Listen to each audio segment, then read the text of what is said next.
नमस्कार, news blast देख रहे हैं आप और आपके साथ हूं मैं जयंती मिश्रा। सबसे पहले बात करते हैं आज हुई बैठक की। मुख्यमंत्री अशोक गहलोत ने आज बैठक ली, विभाग की बैठक जिसमें धार्मिक स्थलों के प्रबंधन और बैठक के दौरान मुख्यमंत्री अशोक गहलोत ने कहा महंत कैलाश शर्मा जी ने अच्छा सुझाव दिया है। छोटे मंदिरों के पुजारी और महंतों से भी बैठक करने का सुझाव दिया है। उन्होंने आगे कहा कि हम चाहते हैं कि मंदिरों में सरकार का दखल कम से कम हो, लेकिन श्रद्धालुओं को दर्शन में परेशानी नहीं होनी चाहिए, ये भी सुनिश्चित किया जाना चाहिए।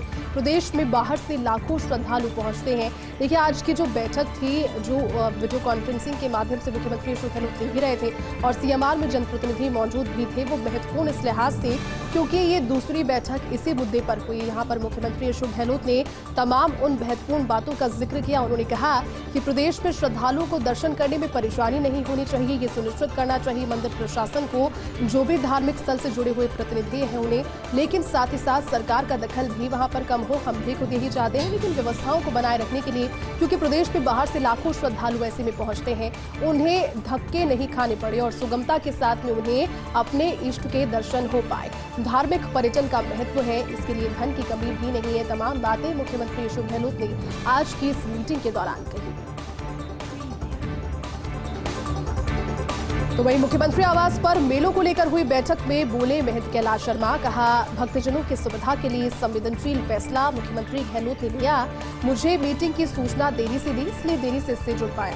भक्तों की सुविधा को देखते हुए दर्शनों का समय भी बढ़ाया जाए, ये भी उनका कहना था कि जिस समय भक्तों की सुविधाओं का ख्याल रखा जाना है, क्योंकि कई ऐसे समय जैसे कि अभी गणेश उत्सव के समय मंदिर के पट बंद नहीं हुए, खुले रहे और ताज़ा हाल ही में खाटू श्याम जी में जो दर्दनाक वाकया हुआ था उससे सबक लेकर जिस समय भक्तों के भारी संख्या बल को देखते हुए और जिस समय भीड़ का दबाव बढ़ता है उस समय पट बंद ना करे जाए, सुविधा यहाँ पर बेसिकली भक्तों की देखें और उसको देखते हुए दर्शनों के समय को भी बढ़ा दिया जाए। मंदिर पुजारी और महंतों से अपील भी इस दौरान महंत कैलाश शर्मा ने की। उन्होंने कहा कि मोतीडूंगरी गणेश मंदिर में 28 घंटे तक लगातार मंदिर के पट खोले रखे गए, एक बार भी पट बंद नहीं हुए। लगातार भक्त पहुंचते रहे, दर्शन करते रहे और वहां से निकलते रहे। प्रशासन का शानदार सहयोग मिला, क्योंकि 14 लाख से ज्यादा श्रद्धालुओं ने गणेशोत्सव के रोज दर्शन किए थे। 28 घंटे तक लगातार भगवान श्री गणेश के पट खुले रहे, भक्त वहां पर पहुंचे, भीड़ इतनी पहुंची लेकिन फिर भी व्यवस्थाएं ठीक रही।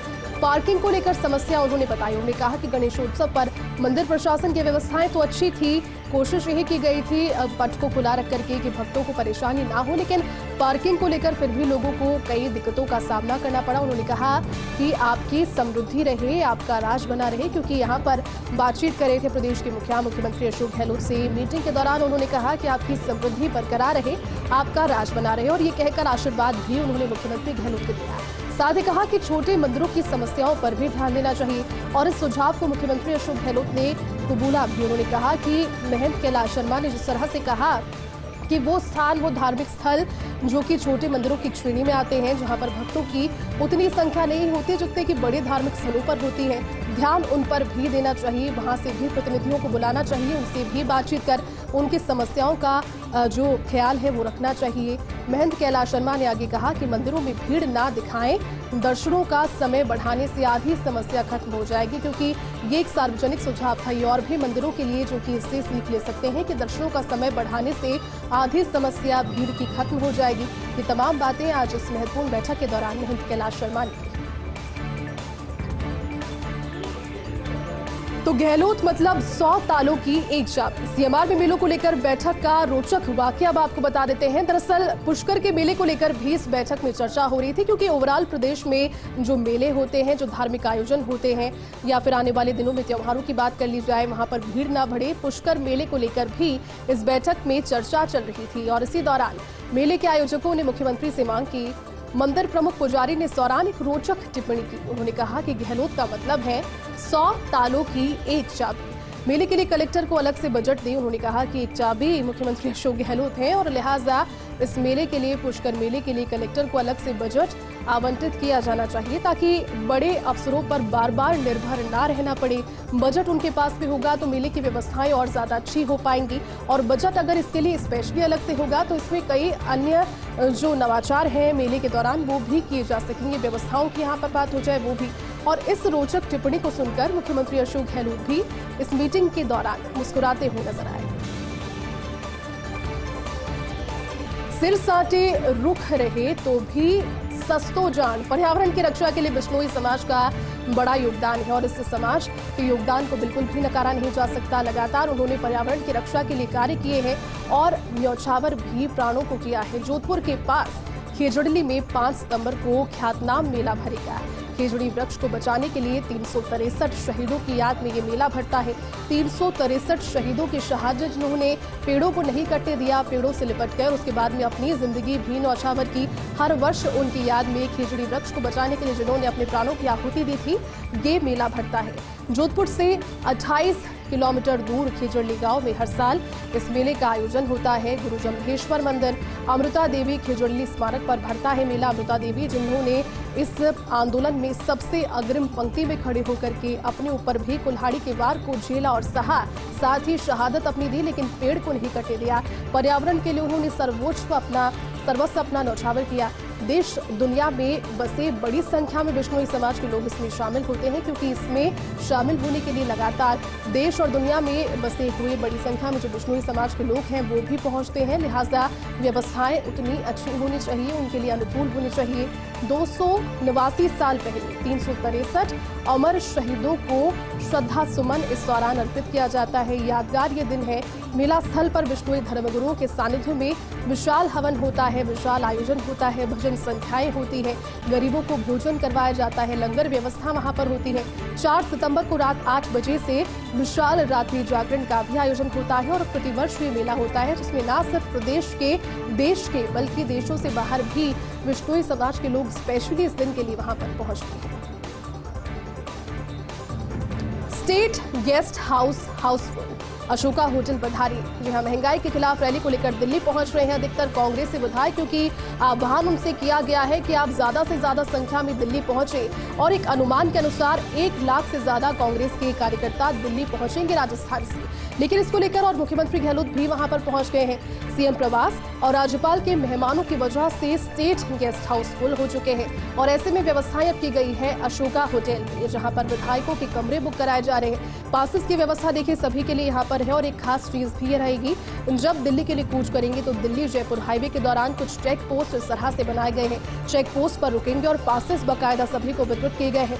उन पासेस की जानकारी लेंगे और साथ ही साथ एक ब्यौरा पूरा बकायदा तैयार किया जाएगा कि किस विधानसभा क्षेत्र से कितने संख्याबल में कार्यकर्ता पहुंच रहे हैं। राजस्थान की अगर बात करें तो यहाँ से 1 लाख से ज्यादा कार्यकर्ताओं के पहुंचने की जो अनुमानित संख्या है वो बताई गई है। प्रदेश कांग्रेस प्रभारी अजय माकन जब पहुंचे थे जयपुर और उन्होंने जानकारी इसको लेकर के दी थी, मीडिया से बातचीत की थी।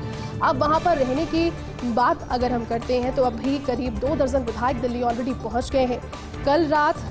आज रात और कल सुबह तक अधिकतर विधायक दिल्ली पहुंच जाएंगे, क्योंकि कल ये मुख्य रैली हल्ला बोल रैली कांग्रेस की महंगाई के खिलाफ आज रात और कल सुबह तक अधिकतर विधायक दिल्ली पहुंच जाएंगे, क्योंकि इस पहुंचने का सिलसिला दिल्ली के लिए जारी है। लेकिन स्टेट गेस्ट हाउस, क्योंकि मुख्यमंत्री अशोक गहलोत के कुछ मेहमान और साथ ही साथ राज्यपाल के भी मेहमान अगर वहां पर पहुंच चुके हैं और अगर वहां पर ऑक्यूपेंसी नहीं मिल रही है तो उसके लिए अशोका होटल अब एक ऑप्शन बना है। जोधपुर पुलिस कमिश्नर रविदत्त गौड़ ने तबादले किए। पुलिस कमिश्नरेट पूर्व इलाके में तबादले किए गए। साथ ही बता दें कि बहुत जल्द ही पश्चिम की भी सूची जारी होगी, क्योंकि पुलिस कमिश्नरेट पूर्व इलाके में तबादले हो गए हैं, लेकिन अब इंतजार है पश्चिम की उस सूची का, जो भी बहुत जल्दी जारी होगी ऐसी जानकारी। 11 थाना प्रभारियों के तबादले अब तक किए जा चुके हैं। लेखराज सुयाग को लगाया गया है उदय मंदिर के थाने में। इसके अलावा हरीश सोलंकी को सौंपी गई है महामंदिर थाने की जिम्मेदारी, यानी कि जिम्मेदारियों की यहाँ बात जब कर रहे हैं तो दिनेश लखावत को सदर कोतवाली का दायित्व सौंपा है। सुरेश पोटलिया को सदर बाजार थाने में पदस्थापित किया गया है। इसके अलावा शीश करण को नागौरी गेट थाने का प्रभारी बनाया गया है। राजूराम को माता का थान पुलिस थाने का सौंपा गया है दायित्व। निशा भटनागर की अगर बात करें और अगर बंशीलाल की बात करें तो उन्हें यातायात शाखा में शिफ्ट किया गया है। सुरेश सोनी को संचालक निरीक्षक के रूप में पुलिस लाइन में लगाया गया है। भरत रावत को अपराध सहायक के रूप में नियुक्त किया गया है। सत्य प्रकाश को रातानाडा थाना प्रभारी के रूप में नियुक्ति मिली है। रामगंज थाने के हेड कांस्टेबल के खिलाफ एसीबी में मुकदमा दर्ज हुआ है। एसीबी ने हेड कांस्टेबल शमशाद अली के खिलाफ मुकदमा दर्ज किया है।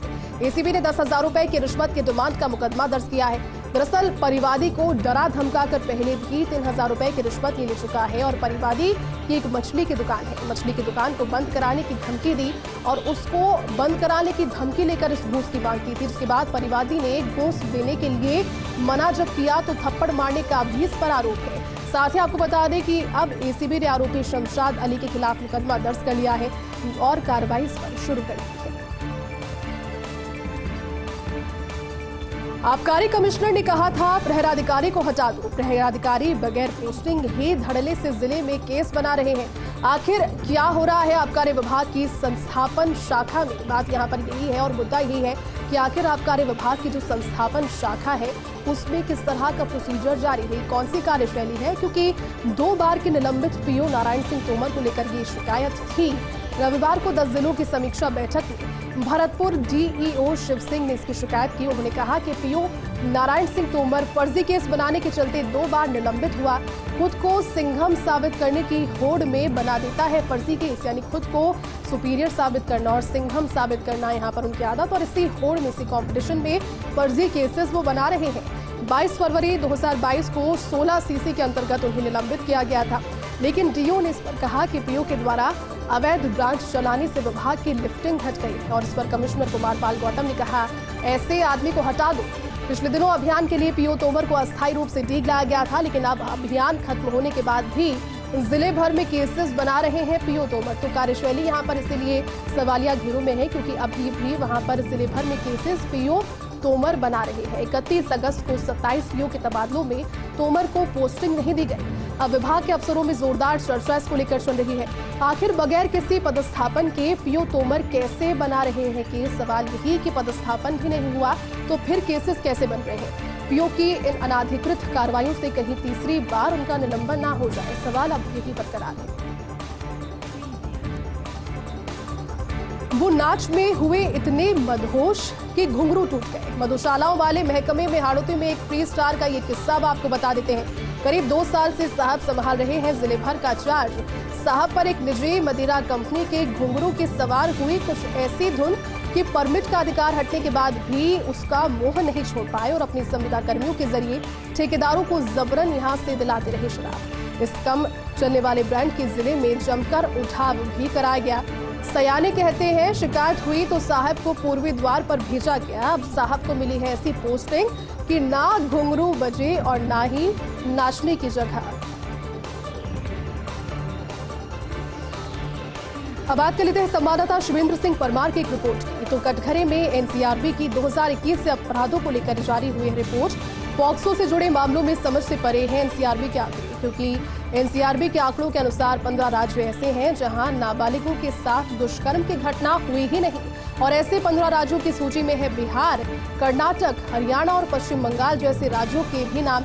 जबकि आए दिन मीडिया में सुर्खियां बनती हैं इन राज्यों की भी खबरें। बिल्कुल आज ये देखिए, आए दिन चूंकि मीडिया में इन राज्यों की खबरें जिसमें पॉक्सो एक्ट से जुड़े हुए मामले भी होते हैं वो सुर्खियों में बनती है, लेकिन जब ब्यौरा आता है, जब आंकड़े पेश किए जाते हैं तो इन राज्यों की एक भी खबर उसमें जो प्रमुखता से दिखाई गई है मीडिया चैनल्स में भी, उनका एक भी केस इसमें मान्य नहीं माना जाता और कहा यह भी जाता है कि यहाँ पर इस तरह का कोई भी प्रकरण दर्ज नहीं हुआ है। आखिर इन राज्यों में ऐसी घटनाओं को क्यों नहीं मिली है एनसीआरबी की रिपोर्ट में जगह? ये सवाल है।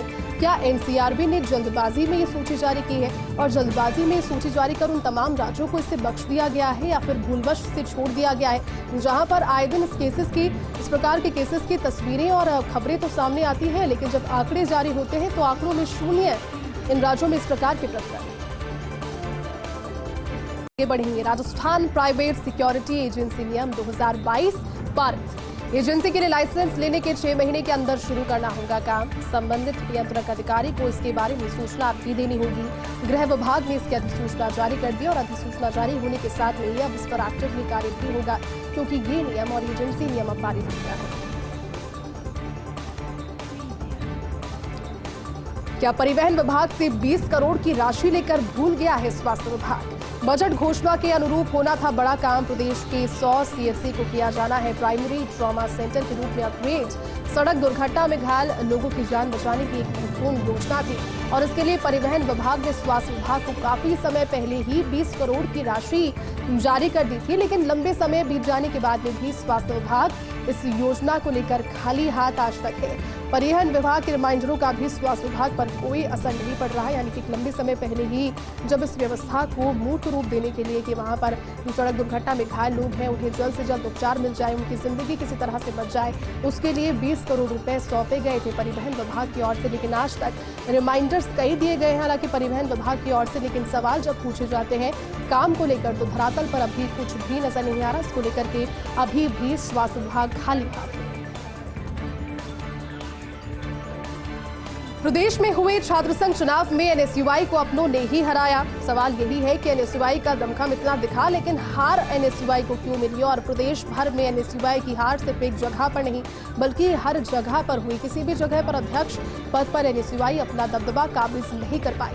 राजस्थान विश्वविद्यालय की स्पेशली यहाँ बात कर रहे हैं, जहाँ पर हुए चुनावों में अपने ही दगा दे रहे थे। यहाँ ये बातें सामने आई क्योंकि दिन में जिनके पास में होता था एनएसयूआई का झंडा, वो रात को दगाबाज हो जाते थे। एनएसयूआई के कई ऐसे कार्यकर्ता जिन्होंने निहारिका के लिए गुपचुप तरीके से वोट मांगे और इस फहरिस्त में पूर्व अध्यक्ष से लेकर कईयों के नाम शामिल हैं। कहा यह जा सकता है कि दोपहर तक जो एनएसयूआई का झंडा लेकर फिरते थे और वोटों की अपील करते थे, मांग करते थे, घूमते थे एक साथ और छात्रों से रिक्वेस्ट करते थे कि एनएसयूआई के पक्ष में वोट दे, वो रात में निहारिका के लिए वोट मांगते थे और इस फहरिस्त में पूर्व अध्यक्ष से लेकर कईयों के नाम शामिल हैं। निर्दलीय प्रत्याशी निर्मल चौधरी की जीत में इस आपसी फूट को बड़ा लाभ मिला है, क्योंकि इस आपसी फूट का सीधा लाभ यहाँ पर निर्मल चौधरी जो कि निर्दलीय प्रत्याशी थे उन्हें अपनी जीत के फलस्वरूप जीत के रूप में मिला। सूत्रों की माने तो हकीकत तो ये थी कि एनएसयूआई की प्रत्याशी रितु बराला कमजोर प्रत्याशी नहीं थी, वो भी एक टक्कर के प्रत्याशी थे और उनके पक्ष में भी एक बड़ी टीम उनके साथ में काम कर रही थी। कमजोर प्रत्याशी जो चुनावों के बाद में कहा गया, चेहरे पर और नाम को लेकर के जो भी बातें सामने आई कि कमजोर प्रत्याशी थी वो, लेकिन नहीं, प्रत्याशी रितु बराला कमजोर प्रत्याशी नहीं थी। लेकिन जब घर बैठे विभीषण हो तो आखिर कैसे ये चुनाव जीता जाता। लेकिन सवाल यही कि राजस्थान यूनिवर्सिटी की बातें हैं कि और भी यूनिवर्सिटी में एनएसयूआई के साथ में इसी तरह की दगेबाजी की गई है।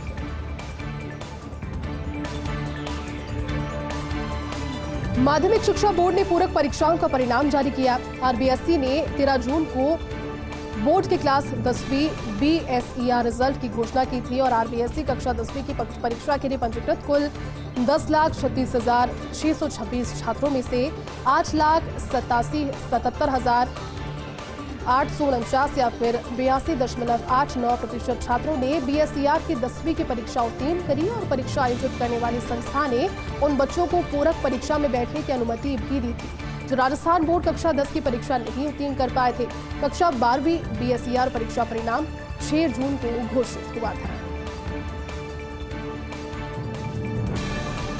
अब ब्लॉक स्तरीय ग्रामीण ओलंपिक की बात कर लेते हैं। 12 सितंबर से शुरुआत इसकी होने वाली है। 12 से 16 सितंबर तक आयोजित होगी ब्लॉक स्तर पर प्रतियोगिताएं।